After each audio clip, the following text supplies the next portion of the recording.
Bonifácio, a bola está contigo aí para compartilhar a informação conosco. Obrigado, Deleon. Eu estava ouvindo o professor Sabatini e me chamou a atenção quando ele mostrou admiração pelo caráter inovador e de busca incessante de melhoria da Quimicrio.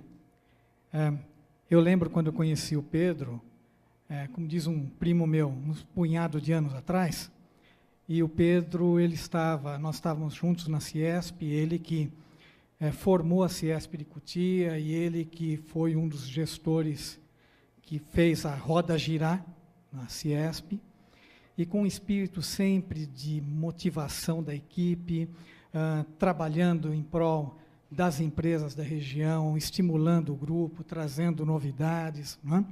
Então, ficou muito fácil para mim perceber como ele impregnou a equipe daqui, e isso ficou claro para nós, vendo hoje, nessas apresentações, a determinação, conhecimento e a saga de todos que estão envolvidos nesse produto e nesse projeto, né? Ficou muito mais fácil para mim falar, e, ao mesmo tempo, é uma responsabilidade muito grande, porque todos que estão falando aqui, falaram anteriormente, são ases no que estão falando, são pessoas com uma expertise total, e ficou muito claro isso.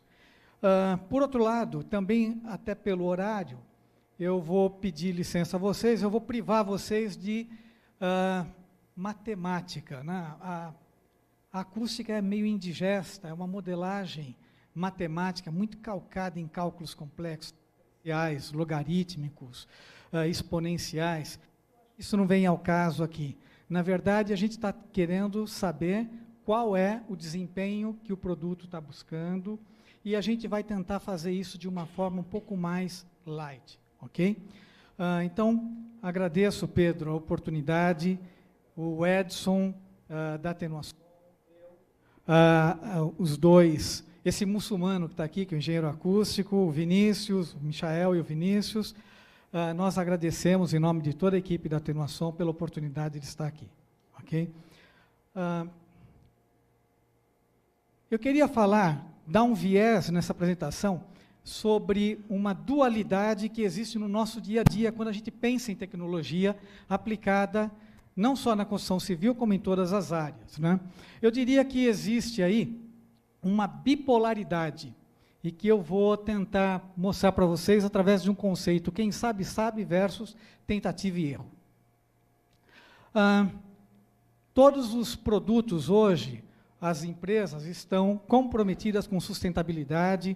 Veja o que está acontecendo em Nova York, Wall Street, com a questão da Vale, os europeus falando simplesmente da questão da importância da sustentabilidade. Professor, eu fui virulizado, como o senhor falou, dessa tecnologia. Eu quis contextualizar dizendo o seguinte: se, por um lado, nós estamos pensando em sustentabilidade, o outro foco é sempre na inovação. E quando a gente pensa em sustentabilidade e inovação, o professor foi pleno, perfeito, descrevendo que não é só disruptura, não é algo que surge do nada. Professor, eu vou pedir a liberdade para mostrar, na área de acústica, algumas inovações que rompem qualquer paradigma. Ok?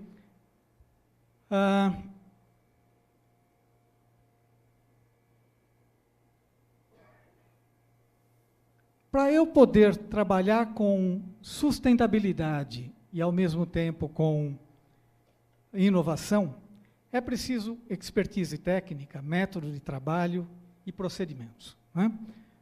Isso daqui é um clássico e mostra o que se faz quando se pensa em procedimentos. Mas aqui está uma inovação em serviços, né? Mostra o que a gente faz ou o que a gente passa no dia a dia. Muitas vezes, quando se faz um produto, né, a gente não avalia o produto sobre os vários ângulos de aplicação dele, né? Então, Nós estamos de olho na manutenção, na vida útil do produto, na qualidade, né? Na maneira de aplicação desse produto. Né? Para isso surgem as normas, e eu não vou me ater a NBR 15575, porque o Alexandre aqui é um expert, é um dos pais dessa criança aí, e ele daria banho para falar sobre essa norma a noite toda aqui. O fato é que a norma, ela trabalha com um abismo social que é a realidade brasileira. Ela tem que ter elasticidade para atender desde a edificação de luxo, dos estratos mais abastados da sociedade, até as edificações mais populares. Né? Todos que estão aqui sabem bem disso. Quando nós procuramos trabalhar sem o recurso da norma, ou sem nos apoiarmos no norte, na referência que ela acaba nos dando, para buscar parâmetros confiáveis, a gente cai em situações como essa. Isso daqui é uma loja de vinhos, o proprietário, até pelo padrão senso crítico dos frequentadores, estava incomodado com o ruído, então ele resolveu diminuir o ruído que entrava na loja, e fez isso. Parece que não deu muito certo, ele melhorou a solução, né? E como ficou um pouco feio, né? Ele deu uma aperfeiçoada, e aí ficou quase perfeita essa loja de vinhos. Né? Isso acontece na área da acústica, e eu acho que acontece em outras áreas também, e não é mera coincidência. Né? Isso daqui é um aeroporto de uma capital da região centro-oeste do Brasil, onde a pista fica lá no fundo, aqui é uma área administrativa e era necessário transformar numa sala de treinamento. Portanto, precisava ter um ruído controlado lá dentro. Foi chamada uma equipe, a equipe percebeu o seguinte: uma das leis da acústica, que quando você precisa isolar, coloque massa. Né? Se eu preciso melhorar o isolamento de uma parede, coloca massa, aumenta a densidade da parede. Se eu preciso melhorar o isolamento de uma laje, coloca massa, aumenta a espessura da laje, que a gente vai ter um isolamento maior. Não teve dúvida. Essa pessoa colocou massa no vidro. Né? Essa foi. E pior que é verdade, pessoal, nós estávamos num evento promovido pela Atenuação Som. Essa pessoa estava no evento, ele nos procurou e falou assim: eu tenho que confessar o que eu fiz. Né? Aí nós falamos assim: ó, a gente quer usar tuas fotos. Ele falou: só não conta quem eu sou. Ele falou assim.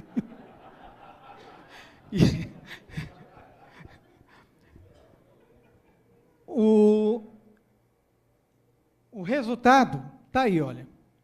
Não ficou muito bonito, mas ninguém pode negar que foi inovador. Concorda, professor? Isso daqui é uma situação que nós vivenciamos, onde essa pessoa está apoiada na janela, limpando os vidros. Isso é uma situação extremamente delicada. Nós que temos uma expertise, a Atenuação iniciou fazendo esquadrias acústicas há 20 anos atrás, precisa de um esmero em projeto, em precisão de acoplamento dos materiais, e a gente tem claro que essa pessoa que está aí está dependendo de 2 parafusos, da eficiência de 2 parafusos, um em cima e outro embaixo da folha no trilho. E provavelmente muitos aqui já ouviram histórias de folha de janela que voa quando dá um vento muito forte, temporal, na Baixada Santista e tal. Então, se vocês percebem, olha o risco que essa pessoa está correndo quando um projeto não é executado conforme se espera, ou o procedimento não é feito conforme se busca. Isso é um restaurante, devido ao ruído, que a gente chama ruído residual. Dentro do restaurante, havia um barulho muito grande, o proprietário resolveu melhorar para o pessoal poder conversar. Chegaram no teto e encheram de caixa de ovos no teto. Aí. Essa é uma outra solução acústica que foi colocada. Aliás, a caixa de ovos é um clássico que se coloca no nosso segmento. Alexandre, essas coisas acontecem, tenha certeza. Viu? Em Sorocaba, esse homem não conseguia dormir. O que ele fez? Devido ao ruído de fora, ele começou a colocar colchão na janela dele.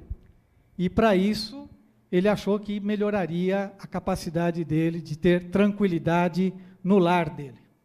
E, finalmente, a gente tem aqui uma igreja na Baixada Santista.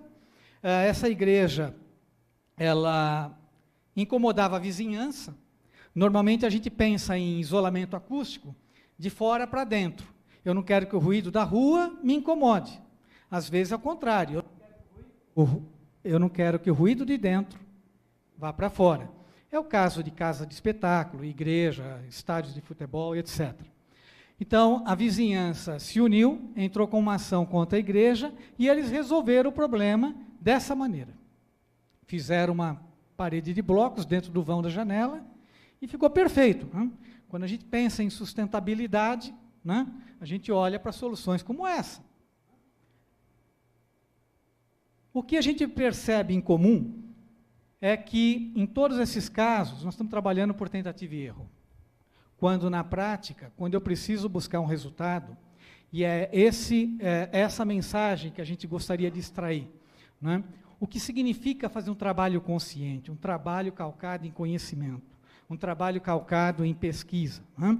Eu preciso fazer a lição de casa através de ciência aplicada, e não tentativa e erro.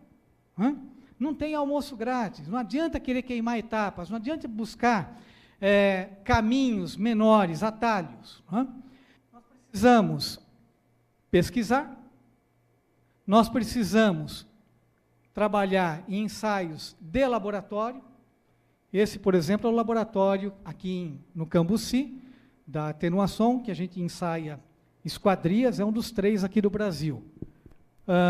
Ensaios de campo, e aí o Herbert mostrou a tapping machine, aquela máquina que ele mostrou no vídeo, que gera um ruído, gera um campo sonoro controlado, padronizado, com 5 marteletes que vão batendo no piso em sequência, no mesmo ritmo, e a gente vai para o andar de baixo e mede o impacto sonoro que está sendo recebido por essa máquina. Ok?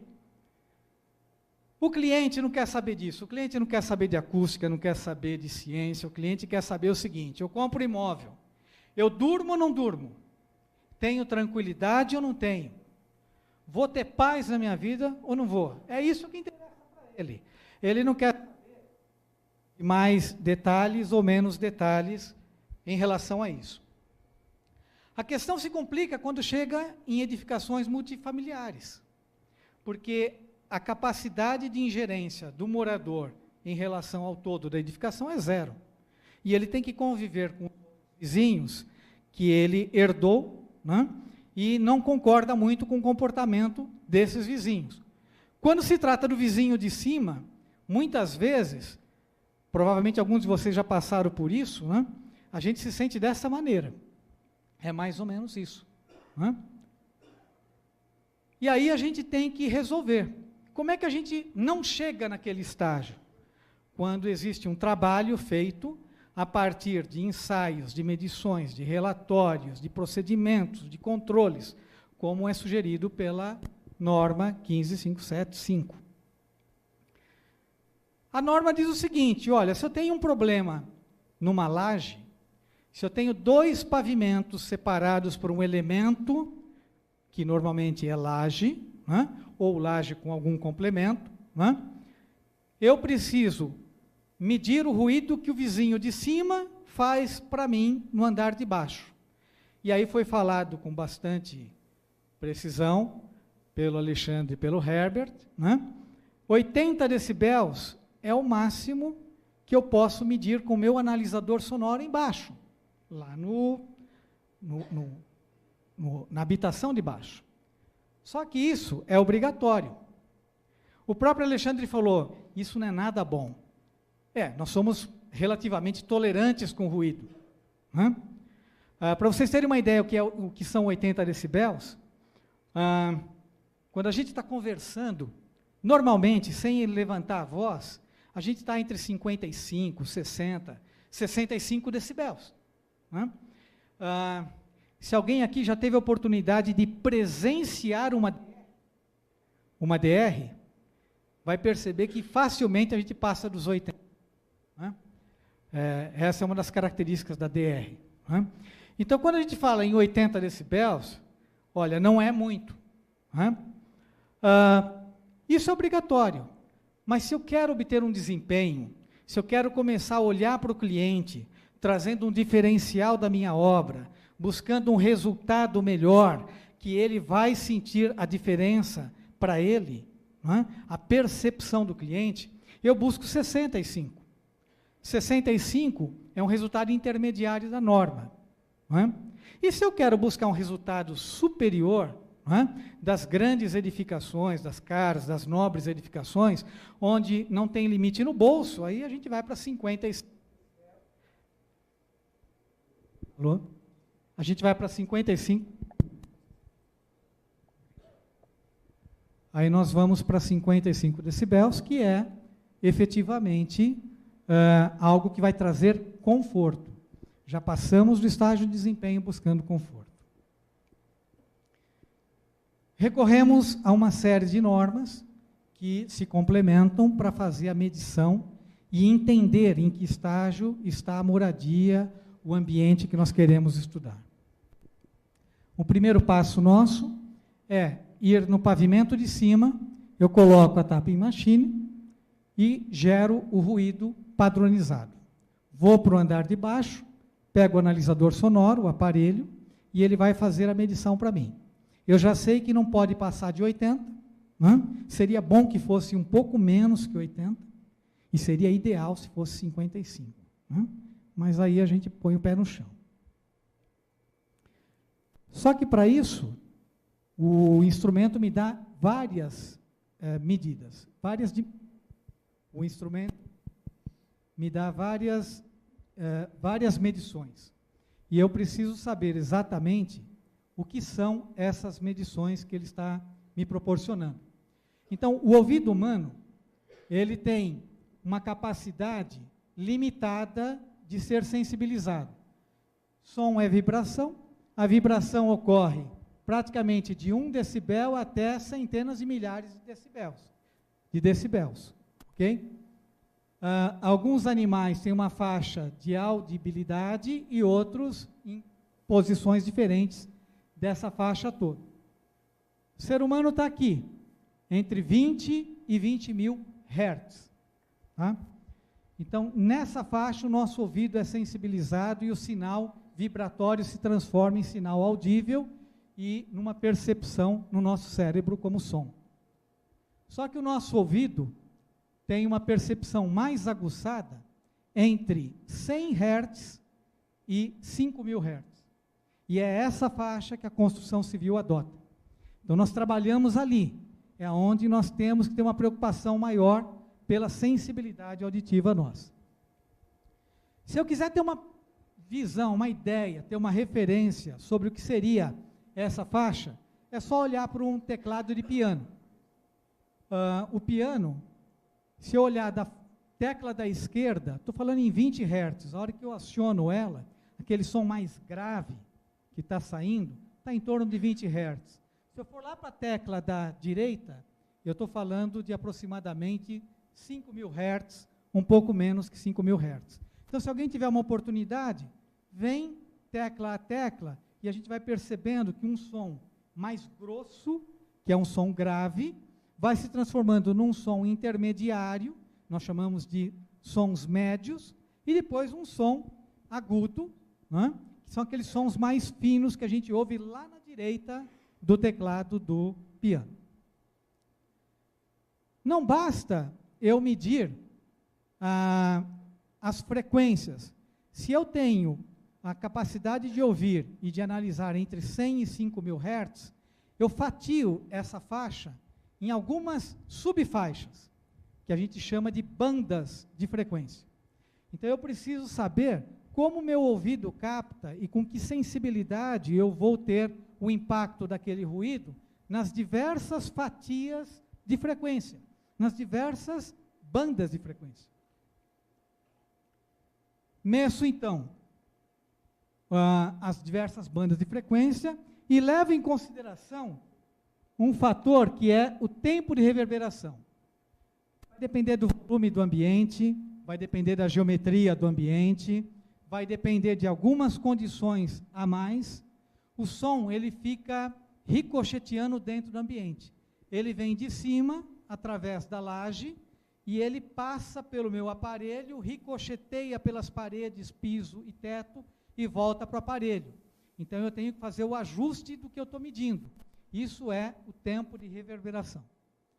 E tenho também que estar preocupado com aquilo que eu chamo de ruído residual. O que é o ruído residual? Eu paro dentro do ambiente, não faço barulho algum, não deixo nada em volta gerar barulho, e aquele som, aquele nível de ruído que eu estou percebendo, é o ruído residual que a gente chama. Ok? Ok. Se eu consigo medir as bandas de frequência, se eu sei quais são os índices máximos que eu posso atingir, como é que eu coloco esses dados para interpretar? Então, está aqui um gráfico onde, no eixo horizontal, nós temos as frequências, de 100 a 5.000 Hz. Alguns gráficos vêm mais, vêm menos. Normalmente, a gente padroniza para 5.000 Hz. No eixo vertical, nós colocamos o índice de pressão sonora. Aí eu estou sendo mais rigoroso. A gente pode entender o nível sonoro, ou o volume do que eu estou ouvindo. Ok? Lembrando que a norma está sempre falando para mim, o máximo está aqui, ó, 80. Isso aqui é um ensaio de uma laje, a gente falou em laje de 10 centímetros, está aqui a curva, o espectro, nós chamamos essa curva do elemento ensaiado de espectro. Esse é o espectro daquela laje. Resultado obtido, 82 decibéis. Ou seja, entregar essa obra só com a laje não está aprovado pela norma. Muito bem. A questão é que toda vez que eu quero fazer um estudo de desempenho acústico, a norma ISO, que é a norma utilizada por os ensaios, ela usa uma curva de referência, que é essa daqui, olha, essa vermelha. Tem essa azul. Tem várias outras entre a azul e a vermelha. São curvas matemáticas colocadas pela norma ISO, que eu contraponho com a norma, com a curva em estudo. O que interessa é sempre a área entre a curva de referência e a curva de estudo, essa área. Portanto, se eu tenho um objetivo de ter um material de alto desempenho acústico ao ruído de impacto, seria muito importante que eu perseguisse o meu espectro com um formato mais próximo dessa curva. Quanto maior aderência geométrica tiver a curva, o espectro do que eu medi, com a curva de referência, quanto mais próximo disso acontecer, melhor o resultado acústico e melhor o conforto de quem estiver no pavimento de baixo. Ok? Aqui nós temos um ensaio feito num residencial no interior de São Paulo, agora, no ano passado, nós fizemos isso. Eu tenho a curva de referência certa para esse espectro, mas olha só, o resultado, 73 decibéis. E essa curva, ela é reta, praticamente. Se eu pegar uma linha reta aqui, eu vou traduzir esse espectro. Eu perdi uma chance aqui, de cara, de ter um ganho de resultado nessa parte direita, onde estão as frequências dos sons agudos. O karma de todo acústico, o karma de todo trabalho de isolamento acústico, está sempre com as frequências baixas, está sempre com sons graves. Esse é o nosso grande problema. Tá? Agora, sons agudos é muito mais fácil. Então, nós perdemos aqui uma oportunidade de ter um rendimento melhor. Aqui, uma outra laje de 15 centímetros, onde eu vejo o espectro e a curva de referência. Olha essa área aqui. Toda essa área faz com que eu perca rendimento acústico daquela laje. Ok? Muito bem. Olha o Balcrio. Balcrio cola. Eu estou aqui, desde a frequência de 100 Hz, está aqui, olha. Eu estou falando de 60 decibéis. Vamos relembrar que para eu atender o mínimo da norma, eu preciso de 80. E está chegando para mim 60 decibéis. Olha a estabilidade na baixa frequência que acontece isso. Nós que vivenciamos os ensaios de impacto no dia a dia, a gente vê tudo, principalmente dados bastante críticos em baixa frequência, né, para ruído de impacto. Né? Olha que interessante, na média frequência, a aderência que tem com a curva de referência. E olha como ele desce, ou seja, o som que está chegando para o morador nas altas frequências está cada vez menor. Ou seja, o nível de conforto, né, para esse morador é muito expressivo. Né? Então, nós temos aqui um produto que, graças aí, como o Alexandre falou, o Herbert escondeu a fórmula, mas o Herbert teve a felicidade de conseguir um material de resiliência dinâmica única, que obteve um resultado de vedação, de isolamento acústico, totalmente especial. Isso é muito especial. Refeito o ensaio, olha o outro ensaio feito aqui. De novo, aderência total entre a curva de referência e essa curva do espectro do produto. Ou seja, conscientemente, partindo de todas aquelas premissas que o Alexandre comentou inicialmente, e complementado pelo Herbert, houve uma ciência aplicada, houve uma consciência técnica do que se estava fazendo. Aqui nós temos o produto comparado com alguns outros materiais de mercado. Tá? A gente tem isso daqui. O que mostra as vantagens desse produto. Né? Conclusão. Não dá para dizer, para negar, que há uma inovação em materiais de desempenho, em métodos de trabalho. Otimização de processo construtivo. O Herbert colocou isso daqui e mostrou o processo para isso. A fácil aplicação do produto. A racionalização dos recursos financeiros do cliente. Né? Uma forte redução no lead time do processo. Né? Já que o cliente briga com o cronograma de obra o tempo todo, esse é um elemento que vem a favor, vem ajudar. A produtividade que foi falada pelo professor aqui com muita propriedade, né? Esse elemento vem trazer luz para a melhoria de produtividade e valor agregado. Então, a gente só pode entender que quem sabe, sabe. E, com isso, fica difícil agora a gente falar assim, olha, eu prefiro a pé, né? Eu prefiro isso porque a pé é pior, né? Se eu tenho todas essas vantagens, ok? Obrigado, pessoal.